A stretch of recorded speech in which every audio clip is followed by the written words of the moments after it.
Right, so we're here today on the Coliseum at Whitmore Fisheries, and we've just swapped over to fishing with the method.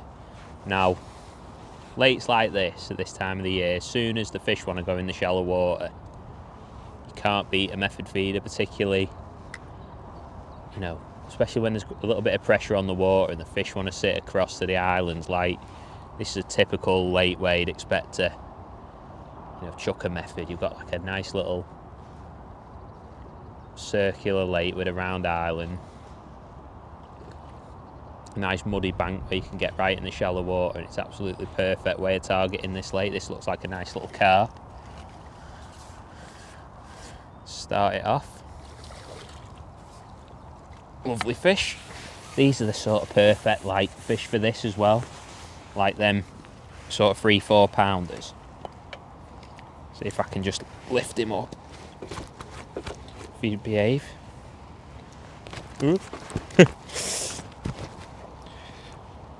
Bit lively. Nice little carp. 3.5-4 pound mirror. We'll put him back, he's a bit lively. Hook nicely in the bottom lip. He'll calm down. Bit angry. One thing we've learned about the fish here at Whitmore is they do pull a bit. And they're quite angry.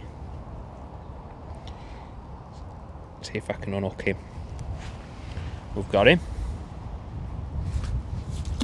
So we'll plop him back. So yeah, so what we've started to do now is we're going to fish a method feeder.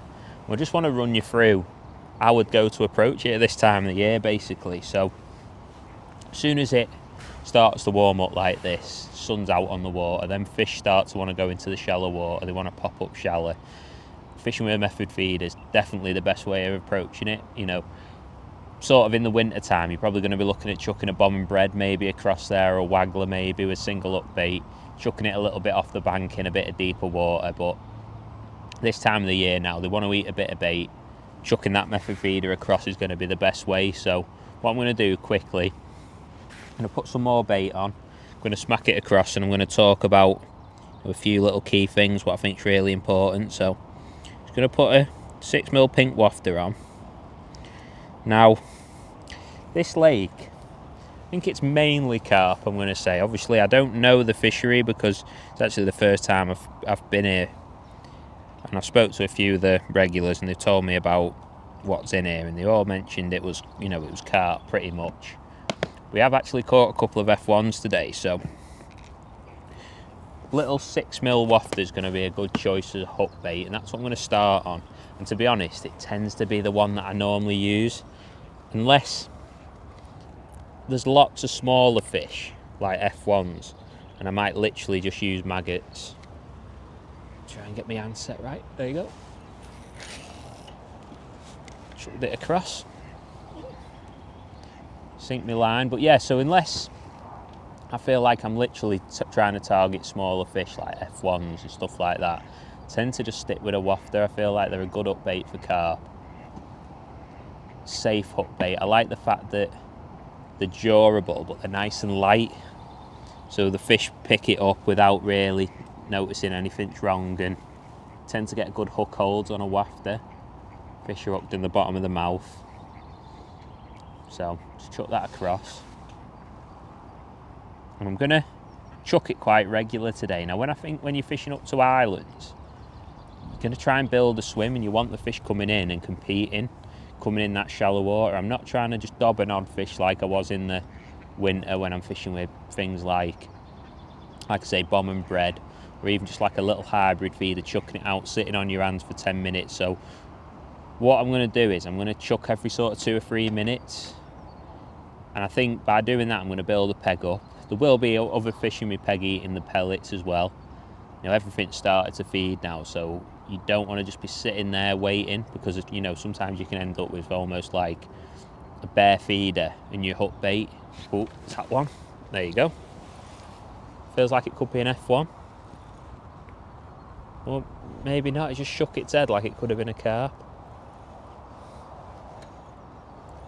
Don't know, but another fish. And this has been typical today. It was the same when we've been fishing shallower early. when we've been fishing shallow, early, the fish come in little runs, like you can have a few chucks, we can have a few goes shallow and you're not catching, and then you keep casting and then you get a little run of fish. So just caught that carp, literally chucked it back out, you know, with less than 2 minutes, it's gone round again. I think this is a little carp, it's not in its head, I don't think it's an F1, no, it is another carp. But yeah, lovely fishing this, and when the fish start to feed and you can chuck this method, well, I say it's a little carp, it's actually bigger than the last one, and it hardly pulled. Nice mirror, it's actually probably about £6, that. Nice fish. But yeah, when they start to come on this, you can catch real good weights of fish on the method feeder. So let's unhook this one, and I'll talk you through my setup. It's a nice carp, mirror, £6, flopping back.